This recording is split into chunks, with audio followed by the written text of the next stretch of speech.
Okay, sorry guys. So, yeah, we'll just record this. If I don't know, Pallavi, I don't know if you can hear us, but Yeah, I can hear you now.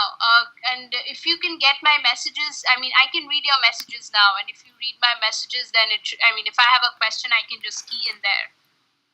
perfect. Yeah. Okay. Okay. Well, let me just say now before just while Pallavi's on, that so yeah, Pallavi's our new managing editor. I think that we introduced her. Yay! So she has an important role. She's the one that's liaising with you guys, the editors, to help you facilitate the editorial process with the writers and make sure that you know what their deadlines are, you know what your deadlines are, all of that. She'll help build the editorial calendar and choose when content's going to run. So she is going to have an important role, and she has a lot of experience. Pallavi, you're at the University of Maryland, right? If you can hear me. Yeah, I am. Yes. Okay. And she's do you want to tell them about, I know you have a ton of experience, you worked for the Times in India, but if you can hear me, do you want to just tell them what you've done in journalism? And she's super experienced and a great asset for us.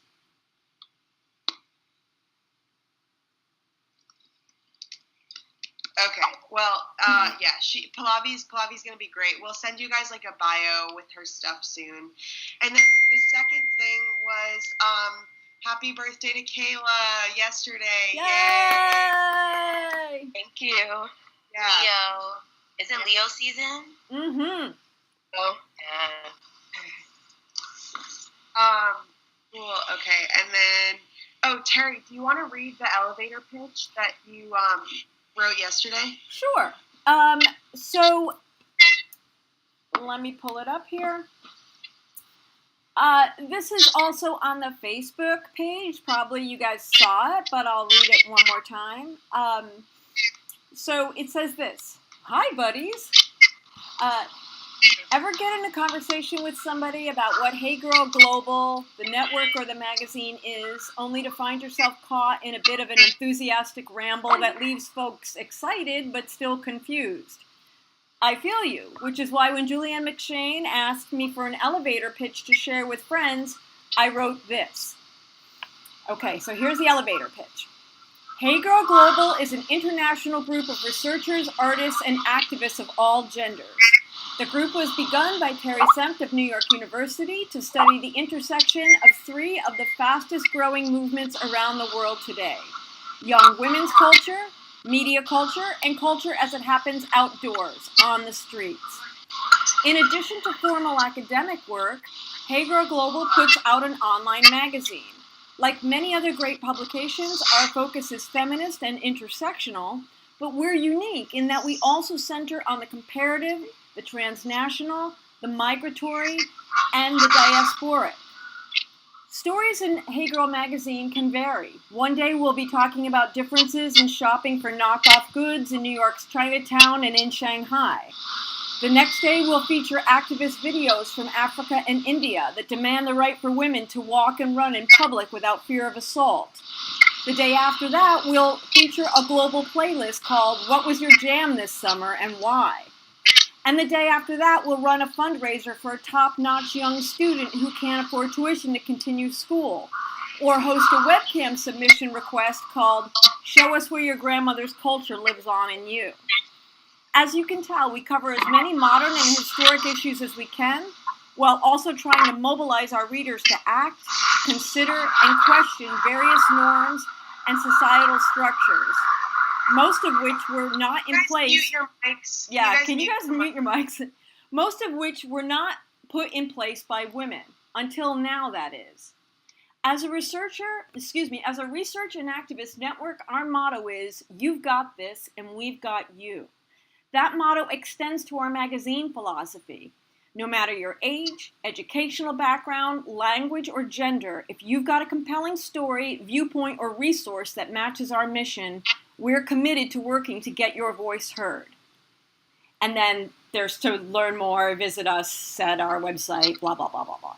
So that is a little elevator pitch. You can it's a little long for an elevator pitch, but you can use it as you wish when you're talking to friends or just sort of generally trying to get enthusiasm going. The end. So, because like I know that a lot of you guys were asking us on the last meeting, like, you know, what answer do I give when people ask me what this is? So like, Terry gave you a lot of info there. So if you're ever in a place where you want to just describe it quickly and you want to be like, this Hey Girl Global is this, there are lines from there that you can lift. Like, you know, okay, this is a magazine that focuses on the intersection of girl culture, media culture, street culture, like. So it's just to basically give you guys a bunch of info to like go and answer those questions with. And then the mission statement is like why it's important. So, boom. Terry, is there anything else you want to talk about before we like go through the stories? Or Kayla? No, I'm excited everybody's here. Is there anybody who wasn't here on the last call? Who's raising their hand? Sienna, sorry, my mic was turned off, so I had to turn it back on. Oh, cool. Oh, I wondered what you looked like. Hi. It's me. Anybody else new? Grace Posniak. Introduce yourself. Wait, were you on the last one, Grace? Oh, sorry. Don't know why. I have no recollection. Wait, Anna and Kieran, unmute your mics. You guys weren't on the last one. Yeah. Can you guys introduce Kieran, you first? Do you want to just give us a quick intro for those who don't know you? Intro of what though? Just like like what you're studying, what you're going to be doing for us. Oh, or what you're interested in. So I'm in the GLS program, studying like environmental policy and like colonialism, which is weird. And for this, I believe I'm working as the India editor. Or South Asia, however we would like to word it. Mm-hmm. And yeah. Cool. That's super exciting. And also, there's so many great environmental and colonialism issues that affect women around the world. So there's, exactly. I mean, let's just start with Nestle. So I'm really, really excited that you are going to be part of the team. This is great. Welcome. Yep, welcome. Anna, can you hear us? Yeah, can you hear me? Yeah, so Anna, give us a little intro.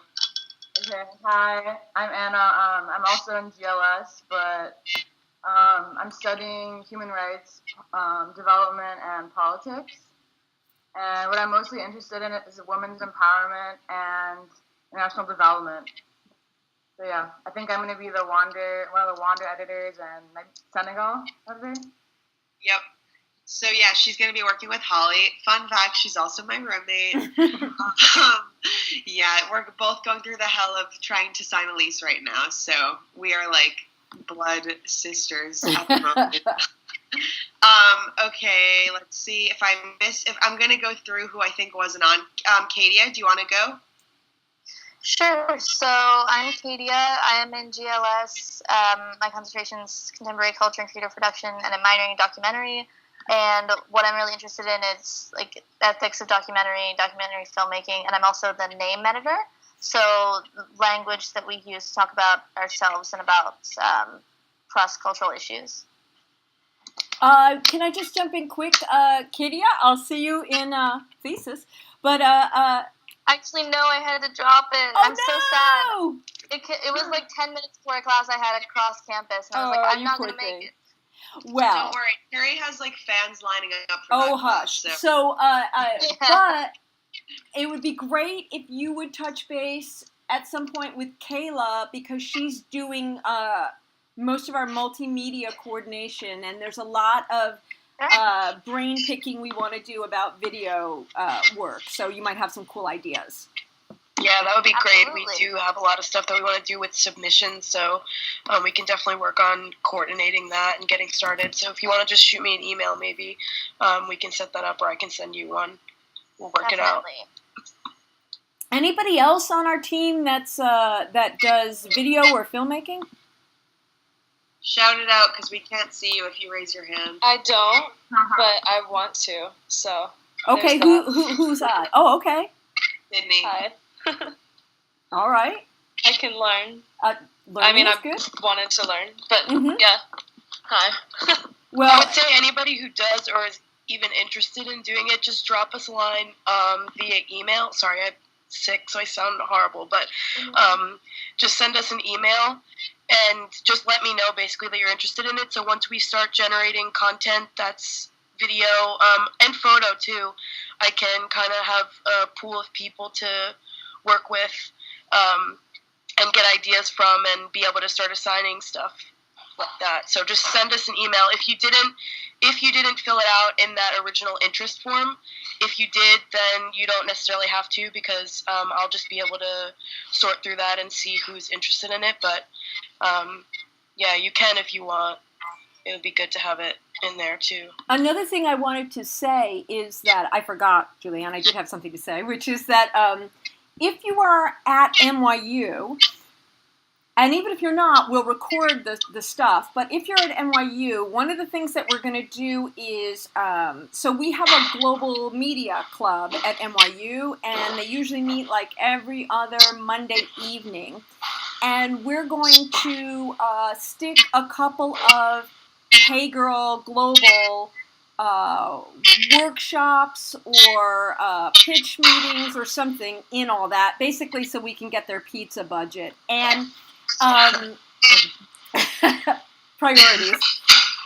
But one of the things that we're going to do is do a couple of workshops on how to put together short video essays or short photo essays, and we could be using some of our raw material to do that kind of work. So, I mean, Kayla's a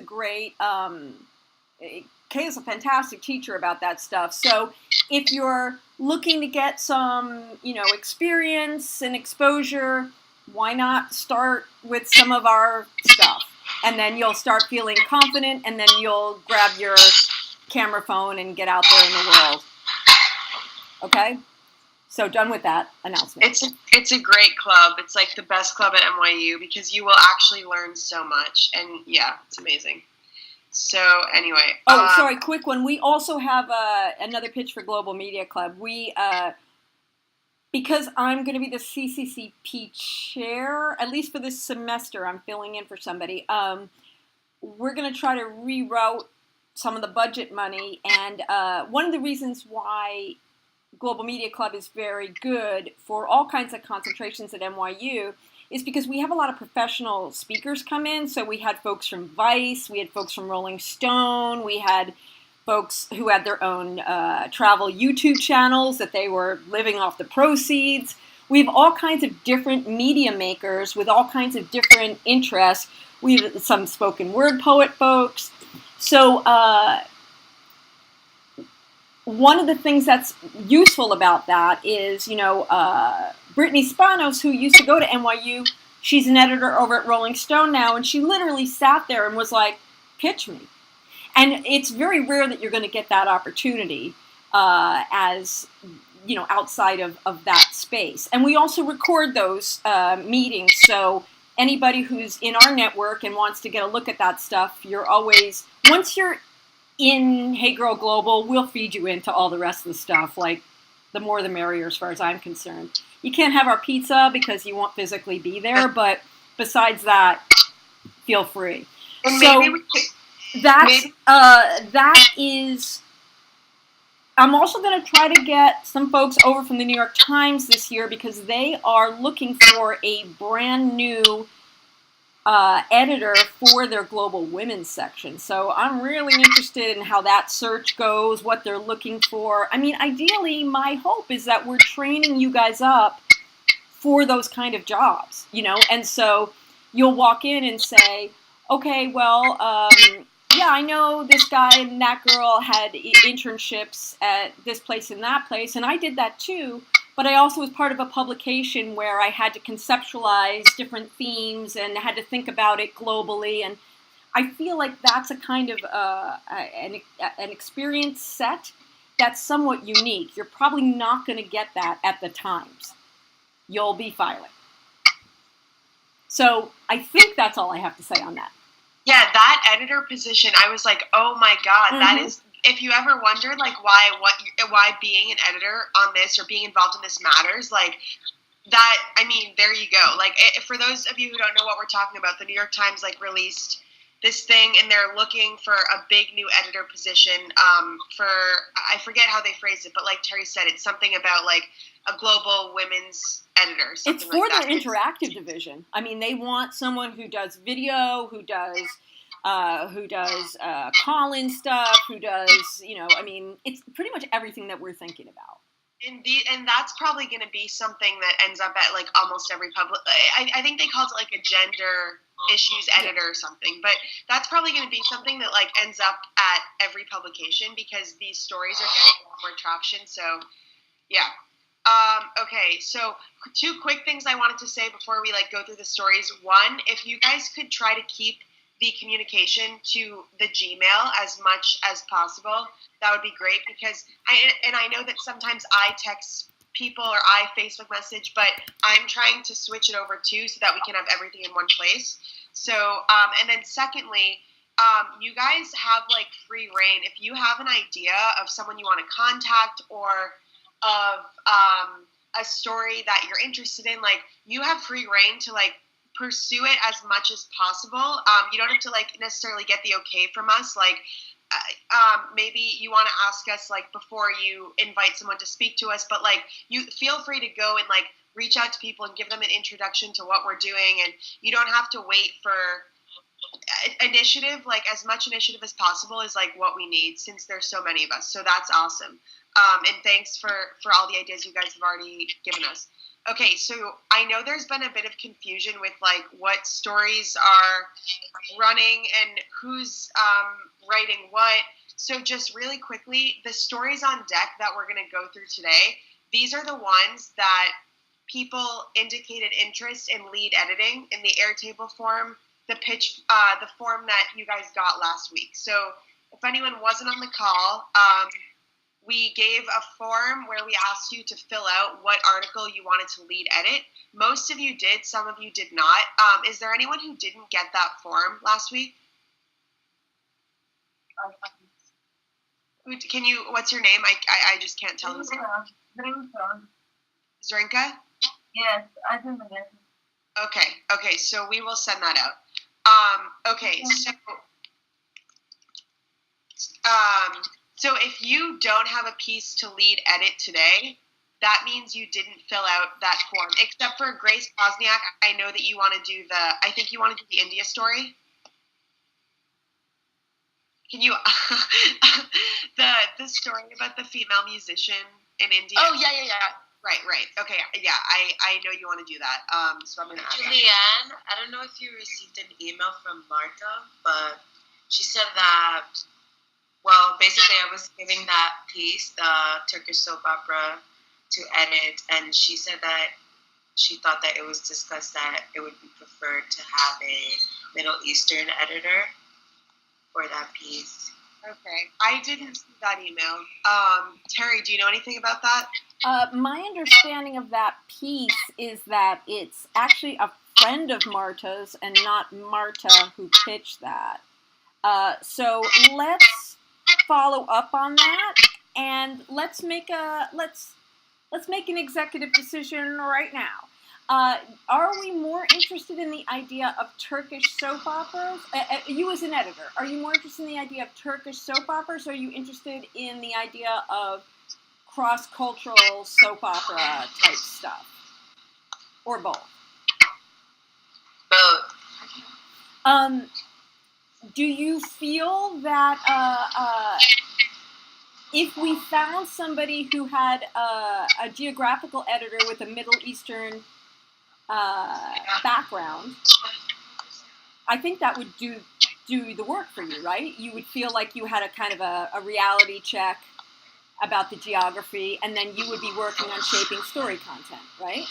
Yes. Okay, so it sounds like we have a piece, Julianne or Kayla, can you note this? We actually have a piece of email sitting in our box from somebody who has a background in Middle Eastern culture, and wants to get involved. So I'm going to see if we can see how her Turkish lifestyle works, and see if I can connect her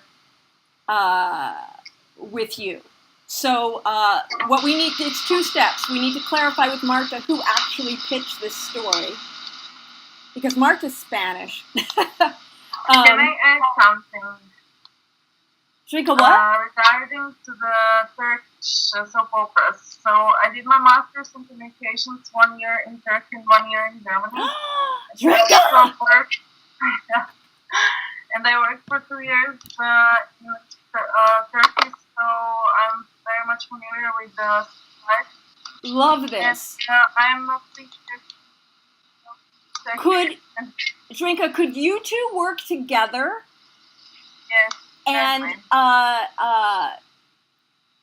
then I know you have another story you're working on as a writer, the migrancy story. I know for Zrinka, you've got something you're working on. And are you as well? Who am I looking at? Who is this beautiful woman I keep addressing without saying her name? Chavali, over here. Chavali, yay! Okay, so Chavali, are you working as a writer on a piece as well? Yes, I am. You're working on the Cumbia piece, is that right? Yeah. Okay, yes. Great. So both of you, this might be good, Julianne, because they could work together as co-editors on this Turkey piece.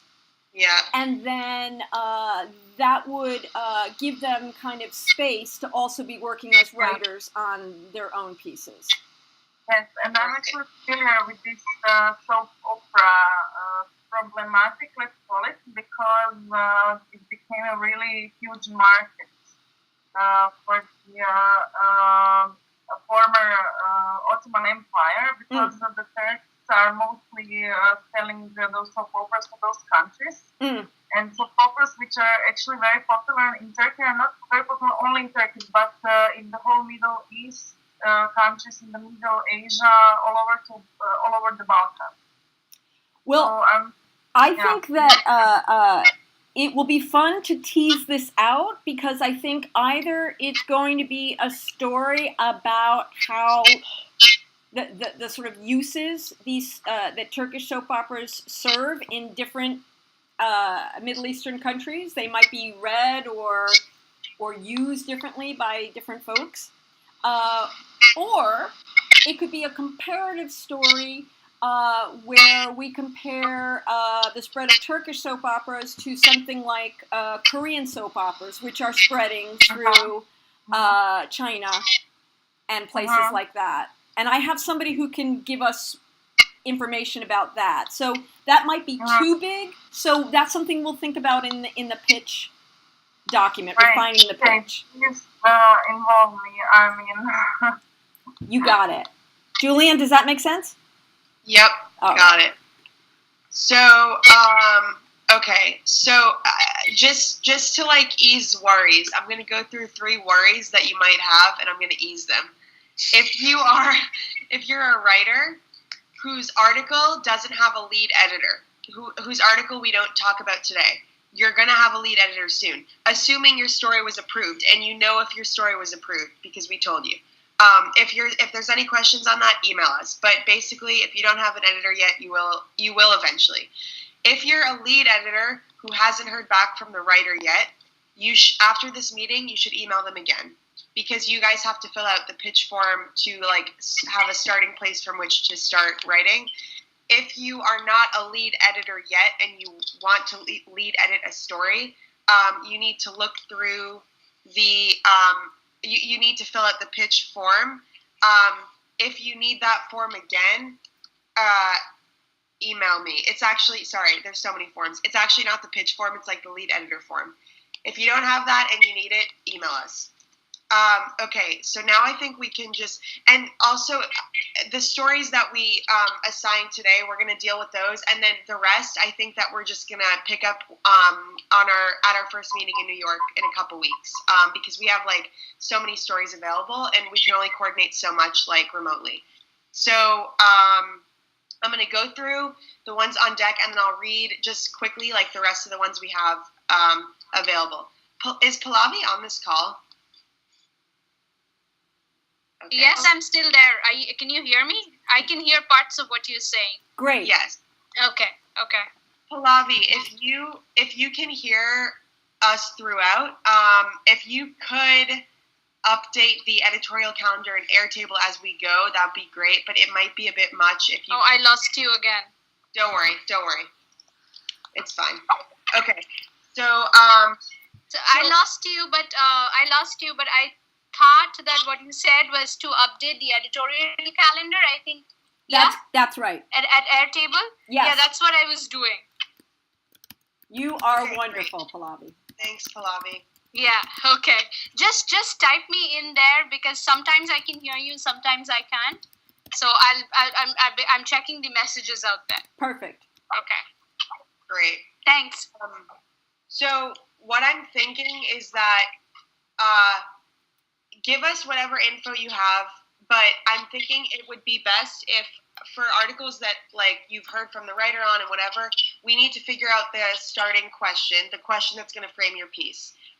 So let's just start going through. So, okay, Leanna, do you want to unmute your mic? Yeah, hi. Hi. Okay, I don't think, were you on the last call? No, I couldn't get it to work.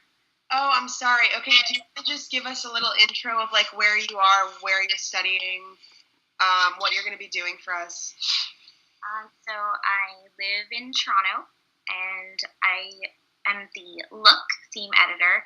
I recently graduated with my Master of Arts in Communication and Culture. I researched feminist political selfie campaigns propelled by social media, specifically. I also co-direct a nonprofit speaker series here in Toronto. And I am, so in the text you can see there, I'm the lead editor for Hannah's story about fair fashion. Cool. So, we're so excited that you're going to be on board. So have you been able to talk to her about this piece yet? No, so she emailed me back this morning, and we're hoping to talk sometime this week. I think she said she's traveling, so hopefully we can find a time to talk soon. Yeah, but the piece, I was looking at it this morning, just the review, or the summary, and it's super interesting. Correct me if I'm wrong, but she wants to talk about social media campaigns that seek to, like, mobilize people to fight for fair labor practices in the fashion industry. Right? Yeah, that's what I understood, yeah. Okay. So, I'm assuming you don't have a ton more information on it than that, right? No, I think I had mentioned when I was looking at it that I thought it would be really interesting to look at the difference in hashtags specifically, and maybe seeing how campaigns differ between the nations in which fast fashion is usually made versus nations in which it's usually worn. Yeah, definitely. Okay. And like the geographical connections to the different hashtags and what they like, where they're being most used, or where certain ones are maybe taking off everywhere. So I had tentatively set, these are random dates, but I had set around the 13th and like around of each month as deadlines for you guys to get us pieces. And the reasoning for that is that if we publish them about a week later, then it's like about the first week and about the third week of every month that we can be putting stuff out. Hopefully we'll have stuff out every week. But so maybe Leanna, if you want to talk to her about that, but like what if we aim for that one by like end of October or mid-October, end of October? Do you think that would be reasonable? Yeah, definitely on my end. That would be great. Okay.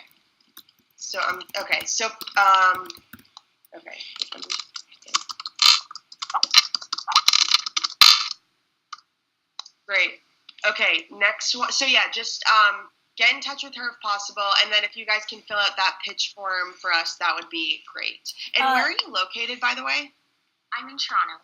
Oh, right, you said that. Okay, cool. Leanna, Awesome. one quick thing that might be useful for us to build out the piece is to, if you can start collecting hashtag data, then Marta is doing this really cool network mapping thing where she can show where things travel. Awesome. Yeah, so we could get some interesting visualization graphics to go with this. Okay. Hannah says that she's on, but she can't hear us. So I'm just telling her to connect with you via email.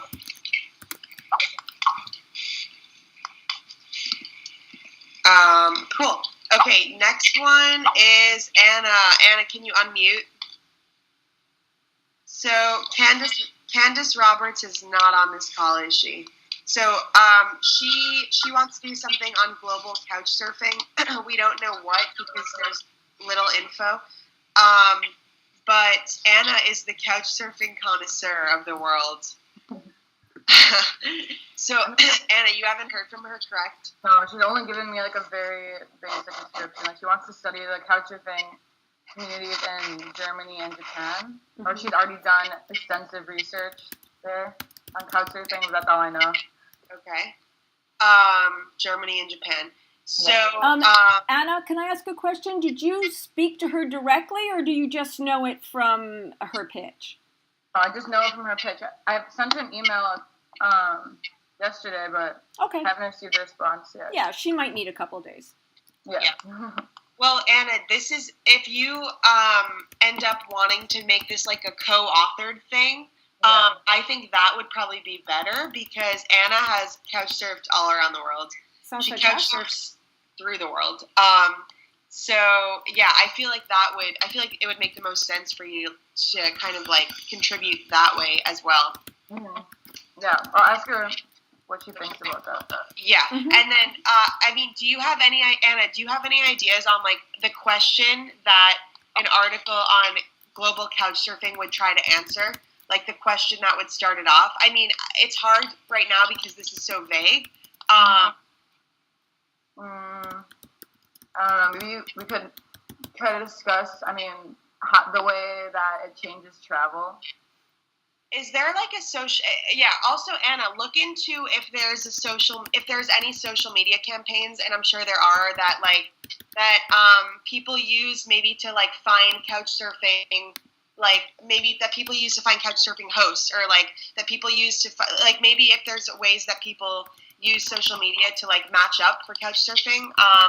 Or you could also discuss like the online like the system that you were showing me, like where you match up with. I don't know. Find a way to connect it to like media because there's so many connections, and I probably just don't know like the social media. The ways that couch surfing is facilitated through social media. But that would... Something you maybe need some insider information because I have a friend who started hosting people on couch surfing 4 or 5 years ago, and actually there are like 2 or 3 friends who were competing who would host more people. They come from Zagreb, Croatia, so I need like inside information. I could interview him and send you email about his feedback. But he hosts more than 200, 300, 400 people. So I think maybe this. Okay, Zrinka, could you type some of what you were saying in the message because we're having a little bit trouble hearing you.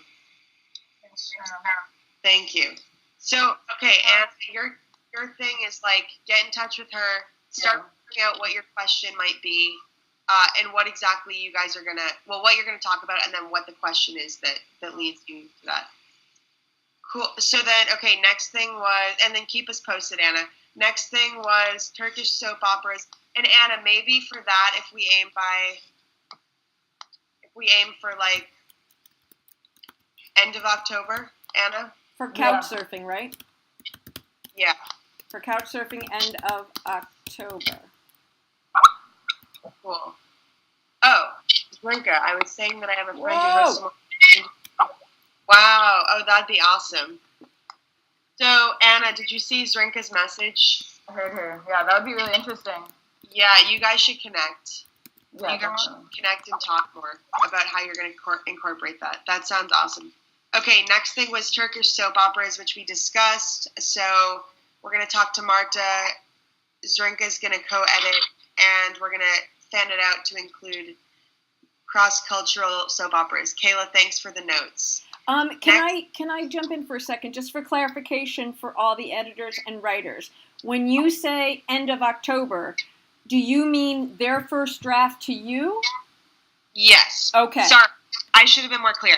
Basically, okay, we're not going to be super strict with deadline dates, at least not now. Once you have your question and once we're clear on like what you're going to be writing, we're going to assign you a date and say it would be great if you could get your first draft to us by this date. If you're a couple days late, it's fine. Because like we said, like we want you guys to do this because you want to do it. We don't want it to be a burden. If you're like 3 weeks late, you know, it's just try to be realistic with when you can get things done. So when we say end of October, like I said, I had set like the 25th or the 26th as the end deadlines of each month, and then maybe like I had set like the 12th or 13th as like the middle deadlines, basically, so that we always have new content for the end and the beginnings of each new month. So for right now, just when I say end of whatever month, think of it as like somewhere like the 25th, 26th, 27th, around that time. Is that good? Okay. Yeah. Okay, street art and cultural memory. Sienna, you're the lead edit on that. Yes. Cool. So I just, I'll say she just got a hold of me this morning. I emailed her a couple of days ago, and she is working Welcome Week, so she's been super busy and hasn't really been able to think about it from what she said in the email. But I have some ideas about how we can like make it more global, because I know in the original pitch, I think she was saying that she wanted to focus on Buenos Aires, but I think that Berlin has a huge wealth of this street art and cultural memory. And I also know I'm from Atlanta, and there's a huge amount of street art, graffiti art, and cultural memory with like the civil rights movement and stuff happening in Atlanta. So I think that there's so much to pull from for this topic. I love the idea of bringing in Atlanta too, because we also have to remember that like we don't want to be like U.S. centric, but like, you know, that's important. I think that we're going to get in the zone of being so internationally focused, which is like amazing, but it's going to be also interesting if we can like somehow link it back to something here. Not always, yeah. But when we can, like, why not? And especially because I didn't know that about Atlanta with the women's rights stuff. Yeah, there's so much happening, and there's this huge, there is just a street art group in Atlanta right now that makes incredible feminist and, you know, Black Lives Matter pieces that are usually taken down pretty quickly. There's a huge controversy about one where it was a wolf turning into a naked lady, and they were like, well, this is pornographic, so we have to take it down. Wow. But, like, there's so much happening there as well. Cool. One thing I wanted to throw out for Sienna to follow up on, I don't know if you know her, but Madison McCormick is a recent GLS graduate, and she did her thesis on street art in Istanbul and Athens. And Istanbul is a particularly interesting place in terms of women, as you can imagine, because they can't be out. So she might be a good sort of just person to touch base with and see. I love the idea of Argentina and Athens. I think that's super cool. It might be fun to just sort of blow it out to a place where just being female painting on the streets becomes an issue. Definitely, yeah. What's her? Can you type her name in for me so I can have it? She's Madison McCormick. And I will see if I can find her email. Awesome. Thank you so much. Also, Katia, who's on this call, did a lot with street art when we were in Paris, right, Katia? So, I think, like, with BA, like, I don't know if you're going to want to bring in Paris, because, I mean, like we said, like, if you know, Paris is a place where you can go and paint as a woman and, like, you're fine, but still, you guys might, I think that it would still be valuable maybe for you, Katia, for you to, like, talk about, for you to talk about what you've learned. Totally, and what I wanted to find in Paris, and I had difficulty with, but certainly it's still something to be found, is there's a very big refugee population right now, and that's what in particular I was looking for in the street arts. That's probably more male artists, but I'm sure somewhere online you can find a bit of any female refugee artists, and that's what I was hoping for in a story, but what I ended up finding last year was that it's very hard to find. Yeah. Well, yeah. So I mean, so you guys, I put the names in there. You guys connect. But it sounds like we're gonna have at least like 3 places you're gonna focus on. 3 or 4 that you're going to focus on for this piece. And if you guys, I know that you said Alsace is really busy right now, but if you guys eventually want to start reaching out to artists in these places that you can find online, also like Twitter, someone wrote in the Airtable forum, it's going to be hard to write whatever piece because I'm not on the ground. Like, you can find so much on, people are having the most interesting conversations on Twitter. Search hashtags, search your topic. I just tweet people when I'm writing a story, and I'm like, hey, I'm working on a story. I'm a journalism student. When you say you're a student, it's like it's disarming, and I think that it's less intimidating. And you just say like, can you email me? And like, you will get people to talk to you. So that's a way to find. Just FYI, that's a way to find like sources. As far as street art goes, we had a student who has a super active Instagram account that's completely connected to street art. She did her thesis on street art in Argentina and Paris, and her name is Bree Opshall, and I'm going to try to look up her address and put it in the notes for you. Bryn. And she works for BuzzFeed now, by the by. And she's always happy to sort of turn folks on to different artists, and she has a lot of contacts, so we might be able to do interviews with folks. Cool. So, Sienna, what do you think for also end of October on this one? What do you think for about 2 months from now, like last week of October? I think that could work. I think on my end, I think I could definitely make that work. Cool. All right. So see what Alsace says about that. That sounds good. And then just you and Katia maybe like connect at some point, even if it's when we get back to New York, whatever. Can I like jump in really quick about that too? Mm-hmm. Yeah. Just as far as like finding artists, 2 things. I know Alsace already knows about this because a bunch of us were in Argentina, and like, we all did this like street art tour, and this company that does the tour also like hires or tries to find artists to do street art. And so it might be interesting if you like reach out to those companies in different cities that do those tours, because they don't just do, a lot of times they don't just do tours. They like connect with artists and try to find artists to do what they do best, which Absolutely. is like write or do art on the street. Yeah. So that might be also a good like place to find artists. And a lot of those places are trying to like find female artists to give them that platform, because it is like definitely a male centric place. Yeah. Street art. Cool. Yeah, no, that's awesome. Thanks for that source. That sounds great. So next thing is Gaycation Critiques Worldwide. I don't think Ashley, Suleika's definitely not on this because she can't. I don't think Ashley Hicks is on this call. But this is still valuable for us to talk about because it's really interesting. And you guys already have so many resources on like everything else we talk about. Ashley wants to, I don't know if she's already started this. She definitely sounds like she knows exactly what she wants to do. But Ellen Page has this show called Gaycation, which, has anyone seen it? I actually haven't seen it yet. But yes, I've seen it. Yeah. Do you want to give us a background for those who haven't seen it? Ellen Page and her friend, I forgot his name, They are traveling around the world focusing on the gay communities in various cities.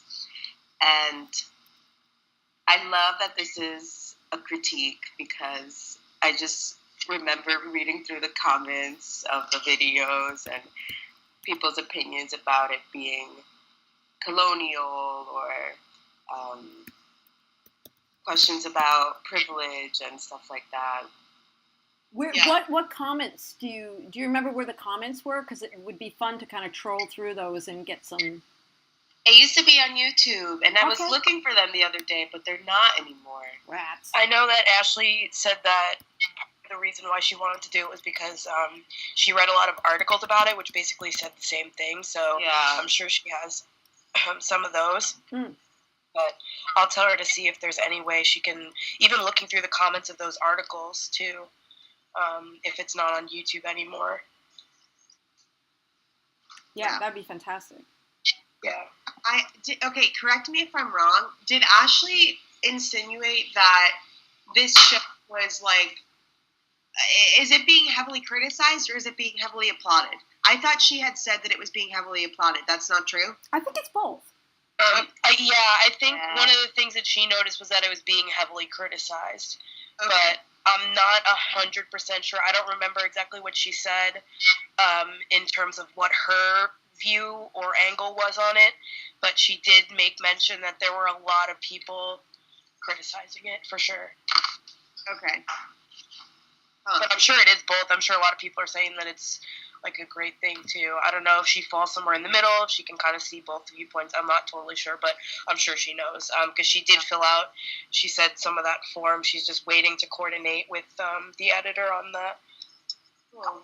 All right. One thing worth thinking about for the gaycation stuff, and also every time we have this come up, because we will, is this is the concept of the burden of representation, right? So, if you do a story about like a white dude finding love, you can have 14,000 versions of that because the market will bear that. But if you have something about, representation, so there's a million travel shows, and then there's one about being gay and traveling. And so the problem with that is that one show has the burden of holding everybody's desires, expectations, etc. And often the problem is not that there's is not with the one show, it's that there's not 10 of those kind of shows to choose from.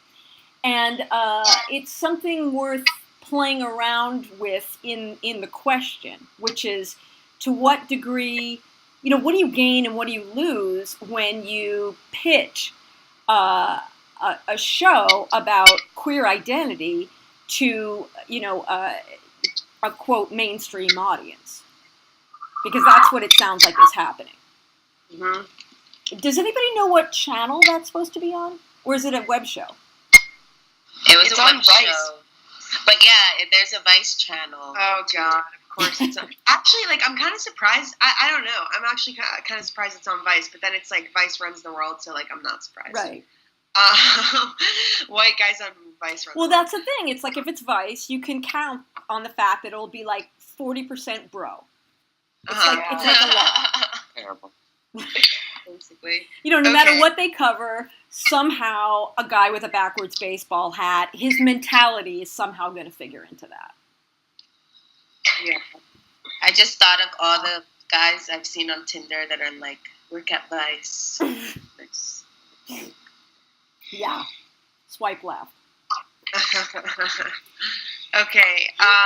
Chabili, perfect that you're talking, because now we're going to talk about your article. Woo! That Chris Bowman edit. He can't be on this call, but this is a music thing. Yes. Wait, I had a question, because you wrote on the Airtable. Wait, let me find it. What did you write about? Let's see, women performers. Okay, women performers. Ray Gayton's last time I said Ray Gayton. Yeah, that was horrifying. Status, transnational genre, homogenous representation. Okay, what are you thinking about? What's this article going to be about, and what's the question going to be? That is what Chris and I were talking about, because there's a lot of attention towards these female performers, Mm-hmm. but like in the popular media, perhaps it's not as in depth or feminist. Mm-hmm. So we were talking about saying, so the unique aspect of this platform for female performers in this genre is, like, what is that? We were talking about, like, what is it? Because we can just say it's feminist, but no, we don't want to just say that, you know? Right. Can you clarify what you mean? So are there a lot? So is this specific to one region? Like, are you saying that there's a lot of female performers of this genre of music in one place, or Can you just? No, there aren't a lot, but some of them that become popular get a lot of attention. Okay. And then, okay, I have a lot of things in my mind right now, but I don't know how to articulate this well. But it's just how this representation can be powerful and how it can be a force of good for women of, I guess, of these countries or of fans of these genres. I have an idea. This might be too cheap and easy, but if you threw dance hall in there, you could do a piece called 10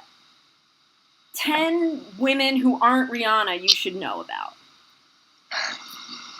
Yes. Oh my God. Right? I like that. That's another question I had. Like, how academic should these, like from a writer and an editorial perspective, how academic should they be? Because I've written about this before, but very academic, and that's how I think about it, and that's how I approach it as well. But well, one thing, you know, there's a running joke among pop culture academics that one of the biggest places you can go get a job if you can't get hired in the academy is freaking BuzzFeed. And because they're hiring academics. But they're taking that knowledge and then they're playing with the rhetorical form. So there'll be like 2 maybe starter paragraphs. So there'll be the teaser header, right? 10 women you should know who aren't Rihanna.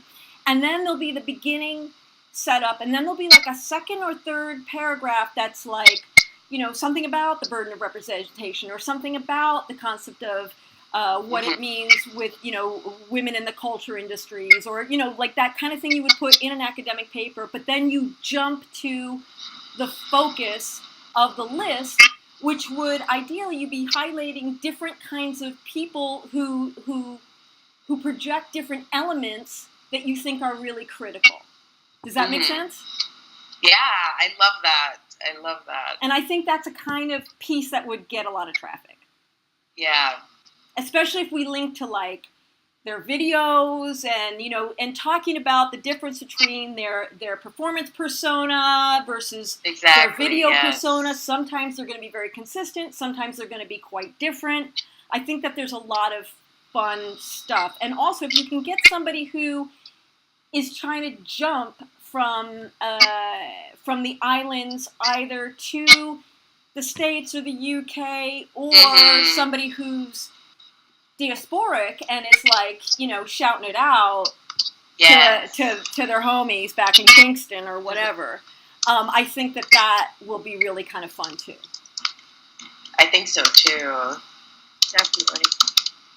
You know, one thing Rihanna is most, you know, we love Rihanna because she gives this many fucks, but we are over Rihanna because she still kind of behaves like a 19-year-old in that she doesn't have, you know, she didn't take that kind of Beyonce leap and get how she fits into a larger world. I mean, there's a way that she does it just by doing her, but that takes a lot of intellectual scaffolding to make that argument, right?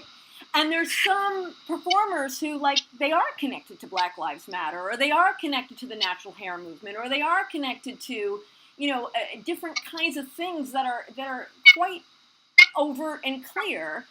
And some of them read hypersexual and glam the way she does, and some of them don't. And there's actually a huge range of performers, and I think it'd be super cool to get a lot of visuals, a lot of videos, a lot of analysis of, if you're down with this kind of thing, you might go for this person. If you're down with this kind of thing, you might go for this person. Mm-hmm. And that would be super fun for Chloe to do a playlist about. Oh yeah, she'd be all over Can I that. just add that maybe in those analyses, so we should refer to symbolics and what they represent in their performances, because their performances are full of symbolics. So maybe even find some similarities. What are they representing? What they want to say? And who's actually standing behind those symbolics? Are those their ideas, or they're just like the tools who are, just performing for us someone else's ideas? Yeah. Because it's like an industry. It's not Diana. It's actually no industry. She's, just singer. But what is the industry behind her? This is something what also should. This is the analyze. Yeah. And also, I think that this is gonna, it would be interesting if this becomes also sort of something like, what does it look like to be a female musician pushing boundaries in different countries? Because pushing boundaries here, Rihanna going out, walking out naked, and doing whatever she's gonna do is gonna be very different from boundary pushing in X whatever other country, and that's gonna look different from another country. So it sounds like. A place where the Caribbean musical exports are very interesting is, there are two places. Africa, where a lot of Caribbean music, it depends where you are, but in West Africa, that's associated with smoking too much ganj and being lazy. And in places like Brazil, it gets taken up a little bit differently. So if you're in Bahia, cumbia is something that you'll encounter. But the average girl may or may not be listening to that music because of the way that global pop works. So, it's, I think, starting from the Caribbean and then seeing who we can reach out to all around the world to see where this stuff manifests elsewhere. Might be fun to do something. We might be able to send somebody to Brixton in the UK and see if they can do some sort of on the ground stuff. Is there a big dance hall culture there? Brixton, South London is very, very Caribbean. Right. And certainly parts of Brooklyn are still pretty Caribbean. What if we slate this for mid-November? Because it sounds like you're gonna have a lot of reaching out to do. Yes. A lot of you go to Brooklyn. There's a lot that you can do for this. There's a lot of research and a lot of on the ground stuff and connecting online that you can do. So what if we give you that time to do that? Yeah, I like that. I was scared because in the questionnaire, I was like, oh my god, how much time should we put? No, don't worry. I know she put she was 1 to 3 weeks, and I was like, no, it's okay. It's okay. I'm glad to hear that. Yeah. So cool. And then I want to ask you guys. I'm working on something about women reclaiming public space, specifically sort of as it relates to women running and walking, right? There's been all this, you guys know about all the stuff that's happened in New York and Michigan, Massachusetts, and something in Copenhagen too. Women have been attacked and sometimes killed, especially recently, but forever. And in Cape Town, a lot of things going on in Cape Town. And this is a very big deal throughout India. Yep. And it becomes interesting, and this is probably going to be where my thesis, this direction is going to be where my thesis heads, but it becomes interesting because it's there are places, I was talking about this too with my Indian friend, last week, and she was saying, and I know that you linked me to that group, Terry, the group that works to, reclaim, but there are places where, even the running part, or the walking, or any, sort of claim to public space isn't really possible. where just the running itself is like a privilege that if you even do that, if you even try to do that, like even with a man, it's not going to happen. So anyway, I'm going to write something, and we have one of Terry's GLS students, Alice Sholto Douglas, is South African. She's back in Cape Town right now, where she's from, I believe, and she worked on a video in this park that a bunch of women runners had been like attacked and raped in, and she worked on this spoken word poetry video with a bunch of her friends and other feminist activists. And the whole point is like this is like sort of a representation of women like reclaiming their public space. And there are ways that this is happening all over the world. So if anyone has resources they'd like to share on that, send them to me. You guys, in the chat box, I just put the group in India. They're kind of amazing. They're called Blank Noise. And one of the things they encourage women to do is walk alone and just videotape the experience and record like how many people say things to them like are you? What do you mean you're going out alone? You know, when you be back? Are you sure you're okay? And it sounds so quotidian and so everyday, but it's actually it's very loaded in many. Now, obviously, it's not the same in every city across the subcontinent, but it seems to be somewhat consistent across. So they're a really cool group, and I think anything that the one thing we want to be very careful of, and Julianne knows this, is we need to be very clear that this isn't across the board sort of patriarchy issue. It's not like, oh, in those undeveloped countries, women get attacked, but, in New York, they're safe. No, that's not how it works. Mm-hmm. And talking about intersectionality, the way that that women of color, their attacks are consistently underreported. And if it's a white woman, suddenly she's in the headlines, trying to get that kind of fine-grained reading is a really important thing for our group, because it's really important to understand that that most white feminists have a long way to go before they get the whole picture of what the hell's going on in the world. Yep. Jabelli's like, mm-hmm. Okay. So what was the other thing? Oh, one quick thing I'm going to say is that I spoke with Sydney, and this like sort of leads into what I'm about to say. I spoke with Sydney because Sydney had helped me with this pitch that I tried to do in response to the women's running murders, but the places I pitched it didn't want it, / there were a bunch of like think pieces that were already being written, whatever.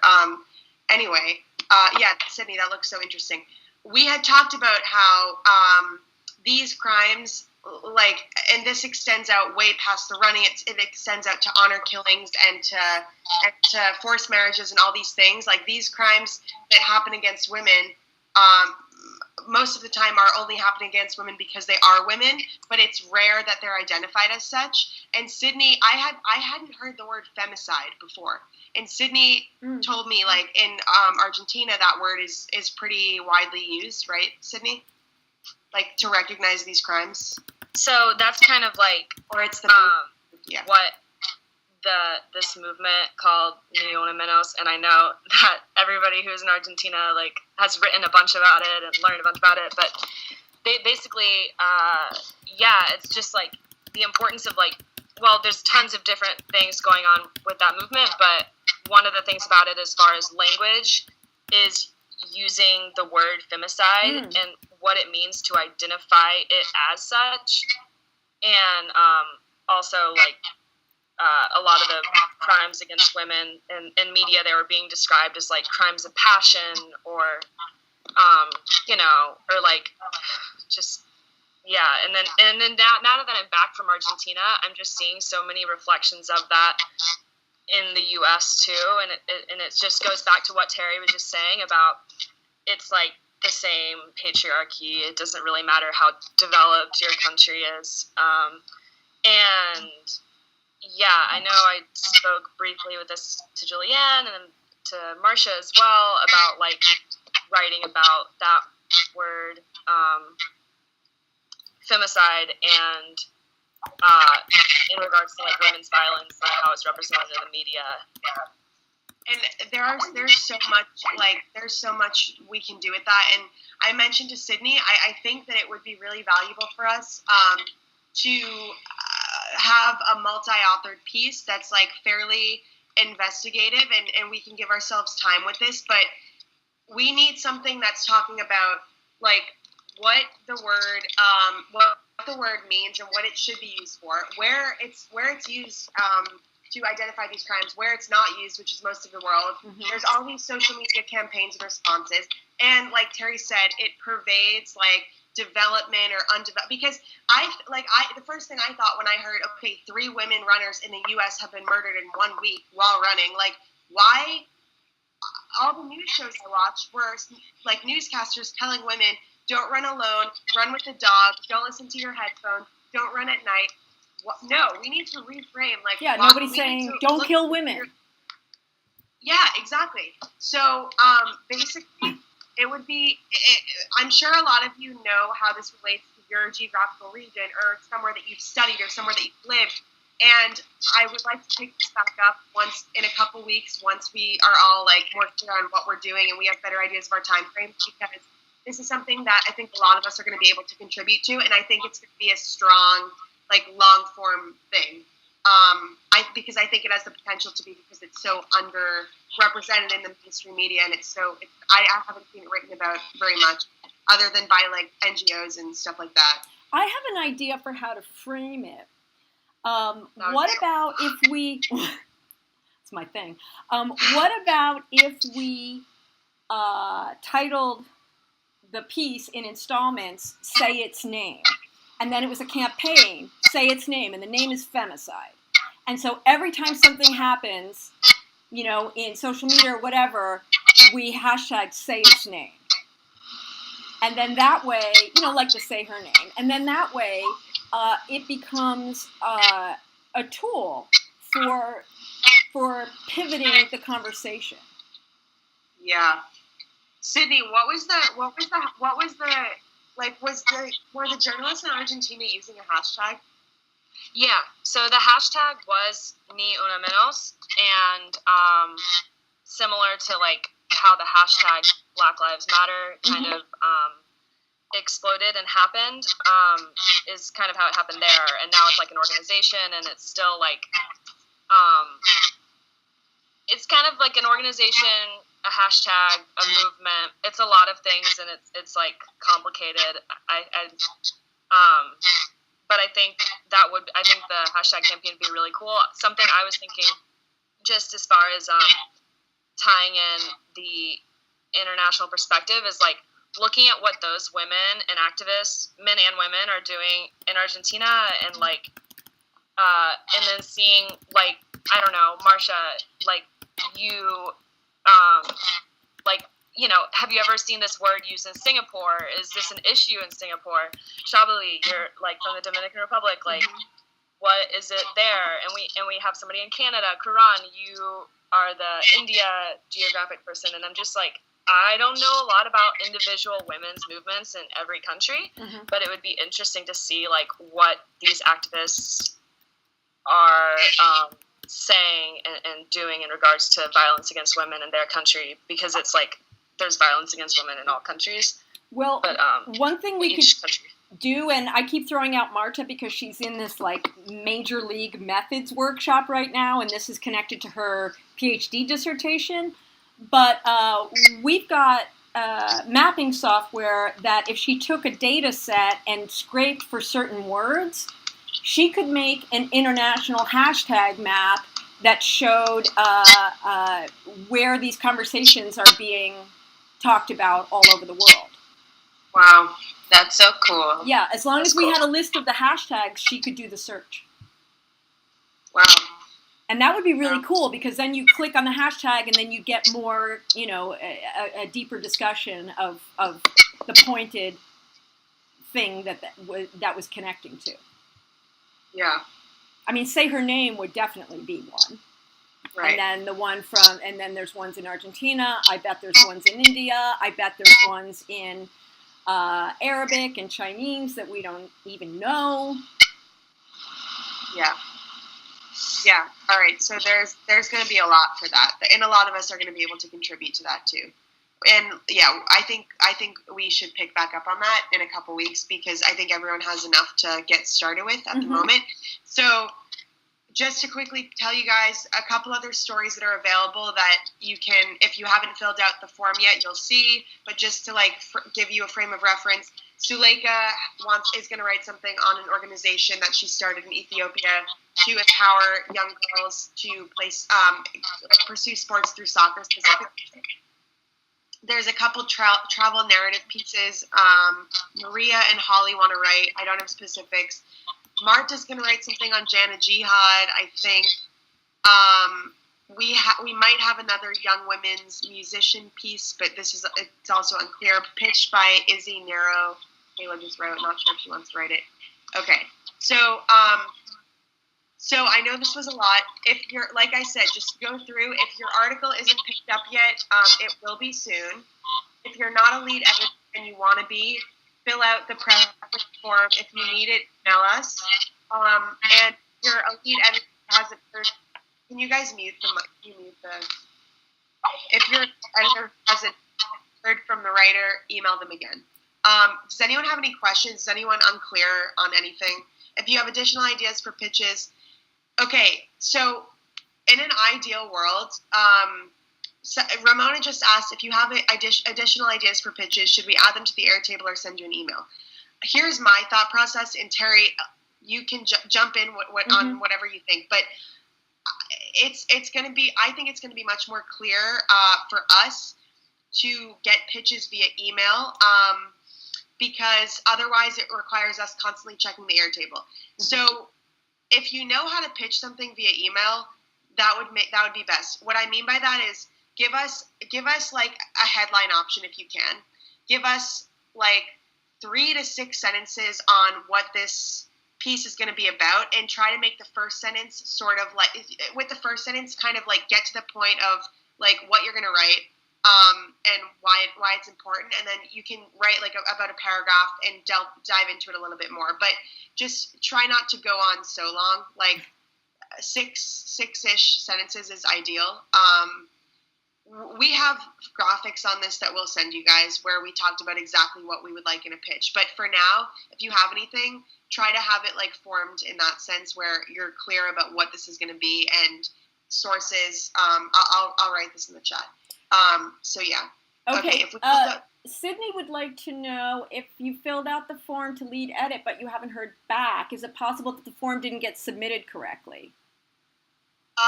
If you filled it out since like Wednesday, I haven't seen it yet. Okay. Who is on the call and would like to lead edit something but has not been assigned something yet? Me, but I think the ones that I applied for, they already have a lead editor right now. Okay. So I'm kind of floating, but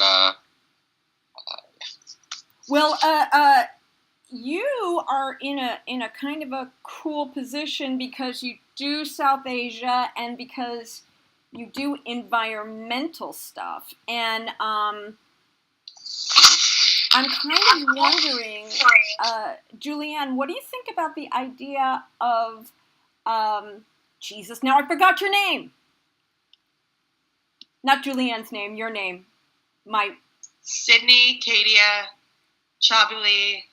These are people we were just talking to. No, the nice dude who's talking to us. Oh, Kiran. Kiran. I'm wondering if Kiran might be an interesting co-editor on the fast fashion piece with a kind of geographical environmental angle to it. Yeah. Yes, no? Yeah, sure. The other thing was, I'm a little confused about the pitch forms and the lead editing forms. I'm I know. gonna send your email with all of these forms. It's too much to like send you guys all these different emails. I'm just gonna send you one email with a link to everything. Okay. So both those forms are filled out by the editor. The pitch form and the lead editor. The first one, the lead editor form, is filled out by the editor. Yeah. The pitch form is filled out by the editor and the writer together. So they get on the same page about what it is they think this story is going to be. Okay. I had contacted someone, and I already told Julianne about that, to pitch an idea. Oh. So should I just... She emailed, I emailed her back with this giant PDF that Kayla made that describes everything we do, and I told her, if you have an idea, pitch it. Okay, so should I help her fill out that pitch form? That would be wonderful. Yeah. Yeah. Okay. Yeah, for sure. And I'll do that as well, and then I can help. Who should I contact to help co-edit? I'm sorry, I'm a little... No, that's all right. Hannah's writing the fashion piece. Who's editing that one, Julianne? Let me see. Oh, Leanna, who's on this call. Okay. Here, I'm going to write down your... Leanna, wave your hand. Say hello. I think she already disconnected. Oh. Yeah, she was here before. Yeah, here, Karan, I'm going to give you her email in the chat, okay? So you want to connect with her, tell her that you're now on to co-edit. Okay. So, okay, on my docket, I am going to be emailing you guys a link to all the Airtable forms. Sydney and Katia, I'm going to give you guys assignments. I'd love to co-edit, co-author something if an Estonian or Scandinavian insight or comparison seems to be added. Okay. And then anything else that I promised anyone. Okay, so you guys email us if you have any more questions. So, the pitch form, by the way, last thing. The pitch form, the purpose of that is, so like I said, if you know how to pitch, we prefer it via email, but we know that like not everyone has pitched something before, or people might be unclear on what that entails. So the purpose of that pitch form that Terry made is to give you guys guidance on like the questions you want to be answering when you pitch something, right? Which is like, what question does the piece seek to answer? Who will you be contacting to use as sources? When do you think that this will be done? Those kinds of things. So if you did the pitch form and now you kind of have a good sense of it, from now on, just send your emails, send your pitches via email with like pitch in the subject line and then the topic. So I'm going to type it in the chat as an example. But yeah, any other questions?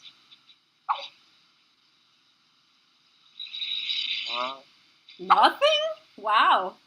Oh, wait, I have one more thing. If you guys fill out the pitch form, or if you help someone fill it out, email us and it can be a blank email, but just put in the subject line, like, new pitch in pitch form, so that we'll know to check it.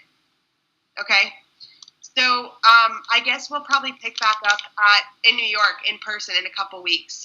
Either, hopefully, like, maybe the second week of school, Terry. That's like 2 weeks from now. Yeah, I would say the second week of school is good. I know that people are like moving in and losing their shit. The question will be whether it's going to be a week. Well, we'll figure it out. We promise. And because obviously lots of people aren't at NYU. So if we may wind up doing something that's like a weekend afternoon. We may wind up doing something that's, if we do something that's in an evening in New York time, we'll always record it, so you won't be behind. We had talked about doing Periscope or Facebook Live, which would be great because then you guys could like be there, and I think that might even be preferable too, because then it's like, if we can all be there, if some of us can be there in person, and then we have it going live, and it's also saved for later. Yeah. Yeah. It's I think the problem with Facebook Live is that you can't flip the cameras. You see what I'm saying? No, you can. Oh, you can? You can. Ooh, yeah. sexy. I did it in Paris. All right, yeah. I shall investigate. Everyone knows, unfortunately. That was interesting. A half hour of just me harassing people on camera. Okay, so Anyway, I think we're done. Does anyone else have anything? Sorry this went overtime. Oh, Julianne, could you email me later about the when we talked about editing for the eat section or something? Oh yeah, sure. Do you want the eat section? Sorry. That would be cool, but you know, eat. It's yours. Wait, Terry, did you say someone already took? That wasn't the one that someone already took, correct? Mm-mm.